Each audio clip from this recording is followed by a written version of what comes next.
कैसे हैं आप सब? आई होप आप सब बहुत अच्छे होंगे, खुश होंगे और मजे में होंगे। तो आज फिर से मैं आई हूं आप लोगों को एक मेरी हिस्टोरिकल ट्रिप की किस्सा सुनाने के लिए। पिछले वीडियो में मैंने आप लोगों को बताया था मेरा धोलावीरा ट्रिप के बारे में और गुजरात के कच्छ जहाँ पे हम मांडवी और बहुत सारे अदर सिटीज को हमने एक्सप्लोर किया था। इस वीडियो में मैं आपको बताऊंगी एक दूसरी सिविलाइजेशन के बारे में और वो भी मोहनजोदारो हड़प्पा से ही जुड़ी हुई एक सिविलाइजेशन के बारे में। तो ये ट्रिप जो है हमने की थी नवंबर 17 को 2017 में। तो हमारी जर्नी जो है शुरू हुई दिल्ली से। दिल्ली से हम निकले सुबह सुबह अराउंड 9 o'clock हनुमानगढ़ राजस्थान की तरफ। हनुमानगढ़ जो है दिल्ली से अबाउट 345 किलोमीटर्स की डिस्टेंस है और वो पार करने में हमें वैसे हम जगह जगह पे रुके भी थोड़ा बहुत, लेकिन फिर भी वो हमको पार करने में अराउंड 8 to 9 आवर्स लग गया। तो जैसे ही हम हनुमानगढ़ पहुंचे तो शाम हो चुकी थी ऑब्वियसली, तो हम सिर्फ होटल में चेक इन किए। और मैं ये बता दूं कि हनुमानगढ़ एक छोटा सा राजस्थान का एक जगह है, एक जिला है और वहां पे बस ज्यादा होटल का उतना ऑप्शन नहीं था। तो एक ही जो होटल थी वो एकदम से पैलेस जैसे दिखने वाली होटल थी और वहीं पे हमने चेक इन किया। और वो जो होटल था वो कहते हैं कि वहाँ के जो राजा रजवाड़े के जो खानदान के जो अभी तक उनकी जो फैमिली एग्जिस्ट करती है उन्हीं लोगों का था। तो बाय द वे जो होटल का लुक था ये सारा कुछ एकदम से पैलेस जैसा दिख रहा था, तो अच्छा माहौल था। और शाम हो गई थी तो हमने सिर्फ एक होटल में पहले चेक इन किया और उस इवनिंग को खास कुछ करने को था नहीं, तो उस दिन हम सिर्फ आराम किए। फिर सुबह सुबह हम निकल पड़े नाश्ता वाश्ता करने के बाद। हमारी जो डेस्टिनेशन थी कालीबंगा की तरफ। तो पहले हम कालीबंगा की बात करें, मैं आपको कालीबंगा के बारे में थोड़ा सा बताना चाहती हूँ। कालीबंगा भी हड़प्पन सिविलाइजेशन का एक हिस्सा था। अगर आप इंडिया के मैप को देखोगे तो वेस्टर्न साइड ऑफ जो राजस्थान है उसी साइड में सारे आपको हड़प्पन सिटीज दिखेंगे और राजस्थान के नीचे गुजरात जहां पे कच्छ है वो भी वेस्टर्न साइड में ही धोलावीरा आपको दिखेगा। तो वो धोलावीरा और ये सब जो है ना ये कालीबंगा और बाकी और भी बहुत सारे लोकेशन जो हड़प्पन सिटीज के मिले हैं वो सारी एक ही बेल्ट में एक्चुअली पड़ती है। तो वहीं से जो है वो सरस्वती नदी बहती थी और इंडस नदी भी बहती थी। खैर अभी तो सरस्वती नदी सूख गई है और वो मतलब ड्राई हो गई है, तो अभी सरस्वती नदी का तो नामो निशान नहीं है। मगर वहां से सरस्वती नदी, इंडस नदी और घाघर नदी जो हाल साल में भी राजस्थान में बहती है, तो घाघर नदी अभी तक आपको कालीबंगा में भी दिखेगा और वो पार्ट्स ऑफ अदर राजस्थान में भी आपको घाघर नदी मिलता है। तो हम लोग हनुमानगढ़ से कालीबंगा के तरफ निकले। कालीबंगा जो है हनुमानगढ़ से अबाउट 30 किलोमीटर का रास्ता था। तो हम सुबह सुबह जैसे नाश्ता वास्ता करके निकले और उस दिन दोस्तों क्या बताऊं, ऐसा मौसम था। वैसे तो नवंबर का महीना था, मैंने उतना एक्सपेक्ट नहीं किया था कि इतनी सर्दी और फॉग होएगी, लेकिन बहुत ही फॉगी सा था और ऐसा लग रहा था कि बारिश हो जाएगी। लेकिन फिर भी हम अपनी ट्रिप पे निकले थे तो हमको तो जाना ही था।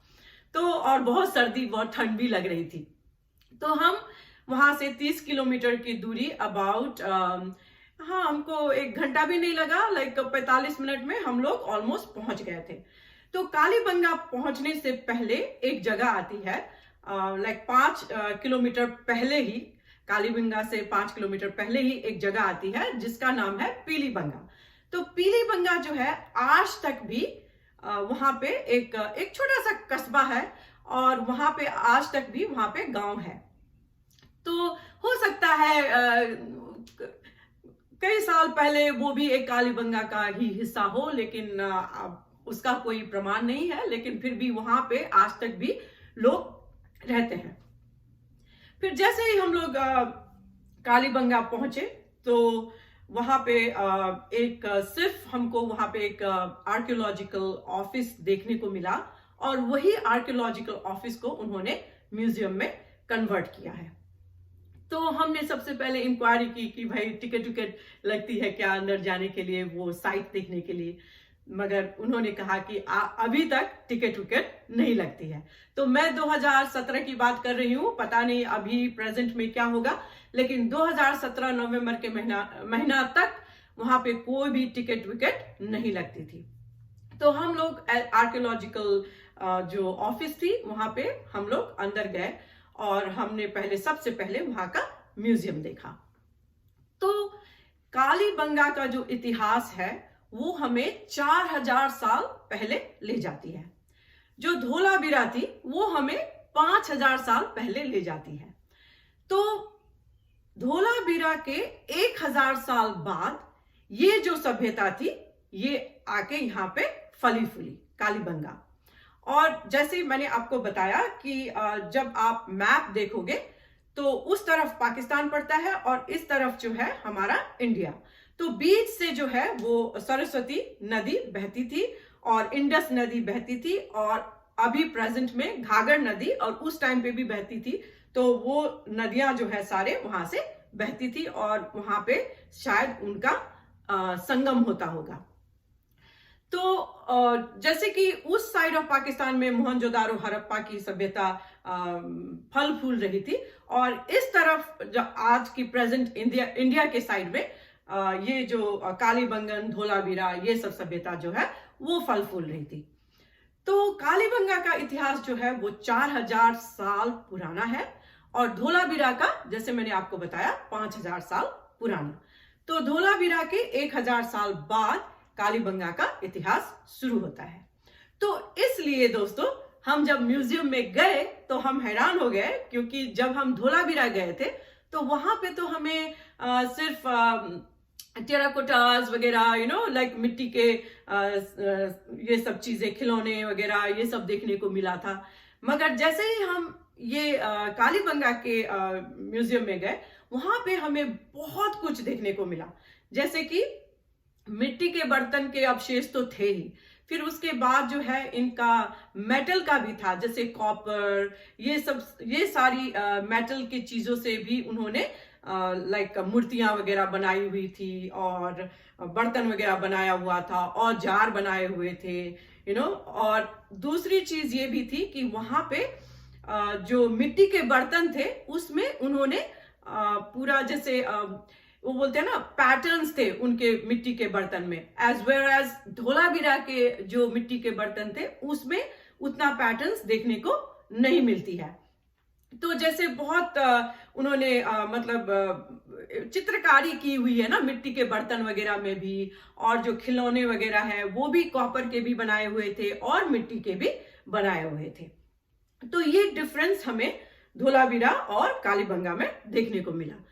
तो आप ये कह सकते हो कि 1000 साल के डिफरेंस में जो ये हमारी ये सिंधु घाटी की सभ्यता थी वो थोड़ी डेवलप हो चुकी थी, मगर वो मिट्टी से बनाए हुए बर्तन से थोड़ा आगे वो पहुंच गए थे। तब तक वो उन्होंने मेटल भी डिस्कवर कर लिया था।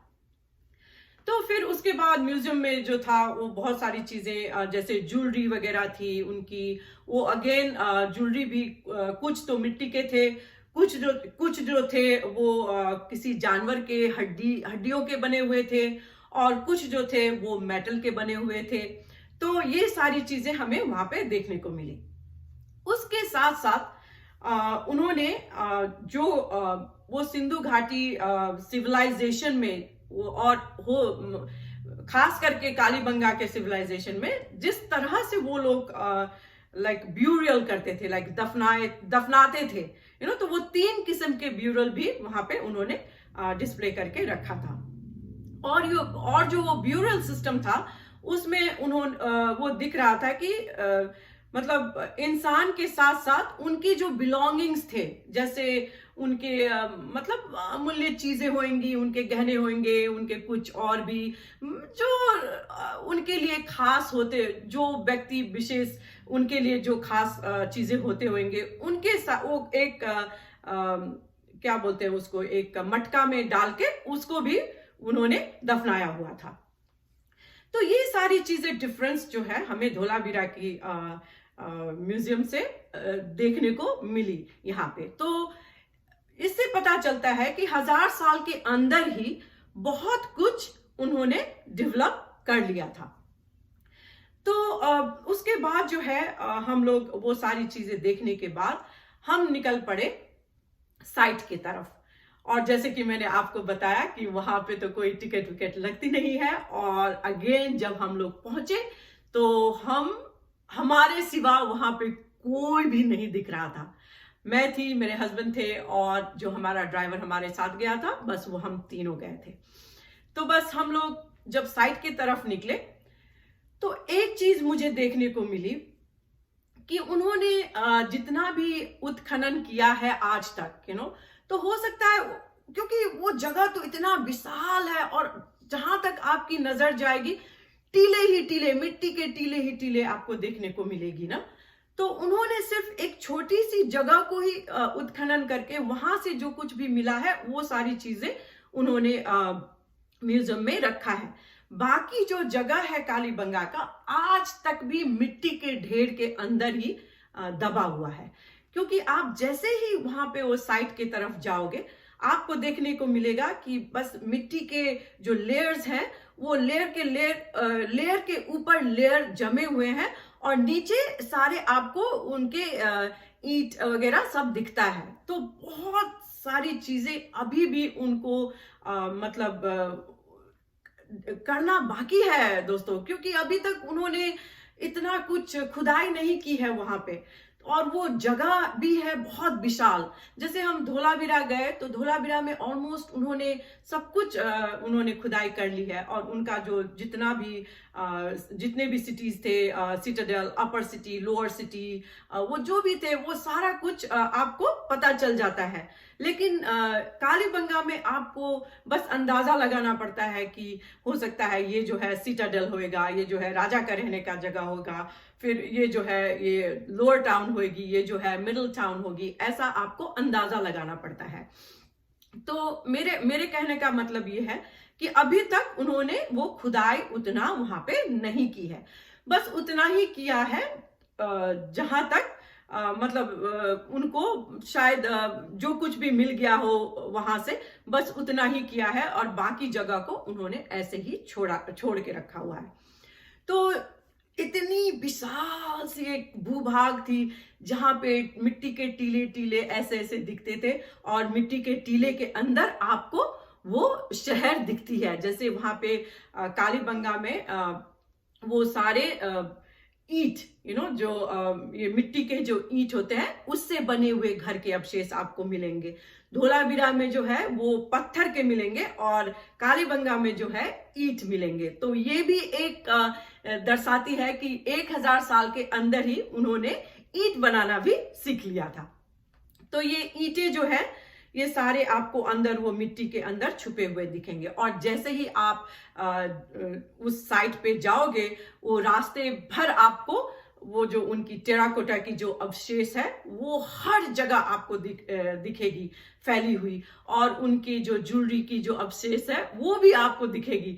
वो जैसे बैंगल्स के मिट्टी के बैंगल्स और वो जानवर के हड्डियों के बैंगल्स और मेटल के तो मुझे नहीं दिखे, लेकिन हाँ हड्डियां और मिट्टी के बहुत सारे मुझे वहां पे देखने को मिले। ऐसे ही पड़ा हुआ है दोस्तों, ऐसे ही मतलब पूरा इधर से उधर आप जाओगे तो आप उसके ऊपर ही चल के जाओगे, ऐसा दिखता है। फिर उसके बाद कालीबंगा में ये भी देखने को मिलता है कि वहां पे फायर ऑल्टर्स थे। फायर ऑल्टर्स जैसे हम लोग यज्ञ करते हैं ना, तो वो हवन कुंड होती है ना, तो वैसा आपको देखने को मिलेगा। तो इससे पता चलता है कि वहां के लोग जो थे वो हवन करते थे, वो यज्ञ करते थे। और दूसरी चीज, म्यूजियम में हमको छोटे छोटे शिवलिंग भी देखने को मिला। तो इससे भी पता चलता है कि जो कालीबंगन के लोग थे, वो शिव को पूजा करते थे, या शिव पे उनका मतलब वो शिव का ही पूजा भक्त होंगे, ऐसा कुछ अनुमान हम लगा सकते हैं, जो कि हमको धोलावीरा में देखने को नहीं मिलता है।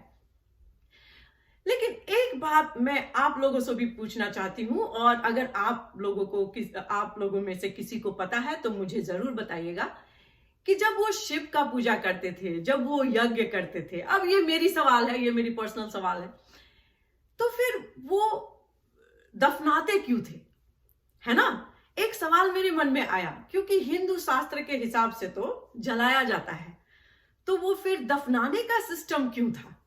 अगर आप में से किसी को भी ये सवाल या इसके बारे में आप लोगों को जानकारी हो तो प्लीज मुझे बताइएगा, क्योंकि आज तक मुझे ये वाली सवाल जो है मुझे मतलब बॉदर करती है, और मैं बहुत कोशिश की कि मैं ये जो है इसके बारे में पढूं, और मतलब और किताबें इकट्ठे की मैंने, और मैंने बहुत सारे इंटरनेट से भी इंफॉर्मेशन लेने की कोशिश की, मगर मुझे इसका जवाब कहीं भी नहीं मिला। तो अगर आप में से कोई भी हिस्ट्री के जानकार हैं तो प्लीज मुझे बताइएगा कि ये क्या चीज थी कि अगर शिवलिंग मिली और फायर ऑल्टर्स मिली तो फिर ये दफनाने का सिस्टम क्यों था। फिर उसके बाद हमको ये सारी चीजें बहुत ही इंटरेस्टिंग लगी मुझे, क्योंकि पहले मुझे ये भी डाउट था कि जब मैं धोलावीरा गई थी तो कौन से मतलब धर्म मानते होंगे और क्या होएगा, वो लोग कौन से रिलीजन के होंगे, ये मुझे थोड़ा बॉदर करता था। लेकिन जब मैं यहाँ देखी कि शिवलिंग भी मिला है, यज्ञ करते थे, तो मुझे ये तो विश्वास हो गया, ये अंदाजा हो गया कि यहाँ के लोग जो है हिंदू धर्म में विश्वास करते थे। और दूसरी चीज जो वहां पे देखने को मिली वो है उनकी प्लाउड फील्ड्स, मतलब वो जो खेत जो थी वो हल चली हुई थी वो खेतों में। तो इतना आप कह सकते हो कि कालीबंगा का जो सिविलाइजेशन था वहां से एग्रीकल्चर ऑलरेडी शुरू हो गया था, और उनका एग्रीकल्चर करने का तरीका भी अलग किस्म का था। मतलब वो एक साथ तीन फसलें जो है वो उगाते थे। तो इस तरह की जमीन जो है वो देखने को वहां पे मिलती है। तो ये सारी चीजें जो है वो धोलावीरा में देखने को नहीं मिलती है, एज वेल एज कालीबंगा में देखने को मिलती है। तो पहले तो थी जो मिट्टी के साथ साथ जो कॉपर और मेटल के बर्तन और मूर्तियां और खिलौने जो बनाते थे वो, और दूसरी चीज फायर ऑल्टर्स का मिलना, तीसरी चीज शिवलिंग का मिलना, और चौथी चीज ये प्लाउड फील्ड का मिलना। तो ये सब चीजें से हम अंदाजा लगा सकते हैं कि 1000 साल के अंदर ही अंदर कालीबंगा का जो इंडस वैली सिविलाइजेशन था ये थोड़ा डेवलप हो चुका था। फिर उसके बाद इतना विशाल जगह था दोस्तों, अभी क्या बताएं। और ये मतलब कुछ वहां उन्होंने उतना मतलब वो नहीं किए हैं, वहां पे खुदाई वगैरह उतना ज्यादा नहीं किए हैं, तो ठीक से आपको कुछ एक स्ट्रक्चर तो देखने को नहीं मिलेगी। लेकिन जैसे मैंने बताया कि मिट्टी के तले दबे हुए जो ईंटें हैं, ये सब चीजें आपको देखने को मिलेगी, और कहीं कहीं जगह पे आपको कुआं भी देखने को मिलेगी। तो आप ये अंदाजा लगा सकते हो कि वहां के जो घर होंगे उसके एक घर में एक कुआं भी होता होएगा, ऐसा आप कुछ अंदाजा लगा सकते हो। और दूसरी चीज जो वो कहते हैं कि कालीबंगा की इतिहास, जो कालीबंगा की जो सिविलाइजेशन थी वो कैसे खत्म हो गई, तो उसके बारे में आपको दिखेगा कि जब आप वो साइट पे जाओगे तो आपको वो जो ईंटें हैं, वो जो दीवारें हैं, उस पे दरारें दिखेंगी। तो उससे आर्कियोलॉजिस्ट ने ये अंदाजा लगाया है कि वहां पे भूकंप के साइंस देखने को मिलते हैं। तो वो दरारें जो है वो दर्शाती है कि वहां पे एक टाइम पे बहुत बड़ा भूकंप आया होगा, जिससे ये कालीबंगा की जो सभ्यता है वो नष्ट हो गई। तो ये सारी चीजें हमें कालीबंगा में देखने को मिलती है। जब हम वहां पे साइट पे घूम रहे थे तो बस मेरे मन में यही ख्याल बार बार आ रहा था कि कैसे लोग होंगे। जैसे मैंने आपको बताया कि एक हिस्ट्री में जो भी पैशन रखते हैं उन लोगों को ये सारी चीजें ना, मतलब जैसे दिमाग में मतलब घूमता ही गया मेरा कि कैसे लोग होंगे, कैसे रहते होंगे। और मतलब मुझे तो और भी देखना था दोस्तों, लेकिन वो जैसे मैं बताई कि ज्यादा उन्होंने वहां पे खुदाई नहीं की है, तो बस आप अंदाजा ही लगा सकते हो कि ये घर होएगा, यहाँ पे इनका कुआं होएगा, यहाँ पे ये इनका जो सिटाडेल, जो राजा का रहने का महल होएगा। और ये सारी चीजें आपको मतलब आप सिर्फ अंदाजा लगा के ही अनुमान ही लगा सकते हो। बाकी वहां पे कुछ इतना देखने के लिए एक स्ट्रक्चर वाइज आपको उतना कुछ नहीं मिलेगा। फिर उसके बाद कालीबंगा में जो सील्स थे, जो मोहर थे, जो हमें म्यूजियम में देखने को मिले, वो सेम वो जो धोलावीरा में जो हमें देखने को मिला वही जानवर का तस्वीर उसमें बना हुआ था। और उनके ड्रेनेज सिस्टम, वो जो मिट्टी के जो पाइप होते हैं ना, वैसे मतलब जैसे वो ड्रेनेज सिस्टम के जो बड़े बड़े पाइप होते हैं आजकल हम जो यूज करते हैं, वो जो थे वो मिट्टी के ऐसे सिलिंड्रिकल ऐसे पाइप्स वगैरह यूज करते थे। और उनका भी टाउन वेल प्लान था और ड्रेनेज सिस्टम बहुत अच्छी थी, सीवर सिस्टम बहुत अच्छी थी, इरिगेशन सिस्टम बहुत अच्छी थी, वाटर प्रिजर्व करने के लिए भी वो लोग बहुत अच्छा सिस्टम बनाए हुए थे। तो ये सारी चीजें आपको वहां पे देखने को मिलेगा। और दूसरी चीज जो सील के बारे में मैं बात कर रही थी, वो सील सिर्फ मिट्टी के ना रह के वो कॉपर के भी सील्स थे और वही जानवर का तस्वीर उसमें बना हुआ था। तो वो उससे भी अंदाजा लगा सकते हैं कि वो लोग भी पूरे मिस्र में, मेसोपोटामिया में, ये सारी जगह पे वो लोग व्यापार करते थे। तो दोस्तों ऐसा है, हिस्ट्री का पैशन पता नहीं न जाने लोगों को कहाँ कहाँ खींच के ले जाती है। और मुझे तो खास करके हिस्ट्री से इतना लगाव है कि ये सारी चीजें देखने में मुझे तो बहुत मजा आती है। लेकिन जैसे कि मैंने बताया कि उस टाइम पे मैं YouTube वीडियोस नहीं बनाती थी और ना ही मुझे इंटरेस्ट था कोई वीडियोस बनाने में। तो मैंने सिर्फ पिक्चर्स लिए हुए हैं और चंद तस्वीरों के साथ मैं आपको दिखा सकती हूँ वो जगह इस वीडियो में। और आई होप आप सब लोगों को अच्छा लगे। और मैं इतना एक मैसेज देना चाहती हूँ कि इंडिया ऐसी जगह है दोस्तों कि आपको कहीं और जाने की जरूरत ही नहीं है घूमने के लिए ना। आप खुद भी जाके वहां घूम सकते हो और आप अपने बच्चों को भी इंडिया की जो एक इतिहास है, जो एनरिच्ड इतिहास है, उसके बारे में आप उनको एजुकेट करा सकते हो और ऐसे जगह पे आप उनको ले जाके उनको दिखा सकते हो। तो बस ये मेरा सजेशन है। लेकिन आप लोग अपना जो मतलब ये मेरी सजेशन है आप लोगों के लिए। तो आई होप आप सबको ये मेरी जो ये जर्नी है वो पसंद आई हो। और उसके बाद हम म्यूजियम देखने के बाद और वो पूरा साइट घूमने के बाद, जैसे कि मैंने बताया कि इतनी ठंड थी और इतनी फॉगी जैसा वेदर बना हुआ था, तो और बारिश भी थोड़ी थोड़ी होने लगी, तो हम एक खेजड़ी की जो मतलब ट्री थी उसके अंदर जाके थोड़ा हमने शेल्टर लिया। फिर जब बारिश थम गई फिर से हमने एक्सप्लोर करना शुरू किया। और वहां पे अभी भी आपको वो जो नदियां सूख गई हैं उसकी ट्रेसेस आपको देखने को मिलेगी। जैसे सरस्वती नदी है, आई थिंक इंडस नदी, वो सारी नदी वहां पे मिलती थी, तो वो जो है उसकी ट्रेसेस भी आपको देखने को मिलेगी। और घाघर नदी तो आज तक इस प्रेजेंट स्टेज में भी वहां पे बह रही है और वो भी आपको वहां पे देखने को मिलेगी। तो ये थी हमारी कालीबंगा की 4000 साल पुरानी सिंधु घाटी की सभ्यता की ट्रिप। और उसके बाद हमने सारा दिन वहां पे एक्सप्लोर किया। फिर उसके बाद जो है हम वापस अपने होटल में आ गए। तो ये यहीं पे मेरा ये कालीबंगा का जो हिस्टोरिकल ट्रिप है वो एंड होता है।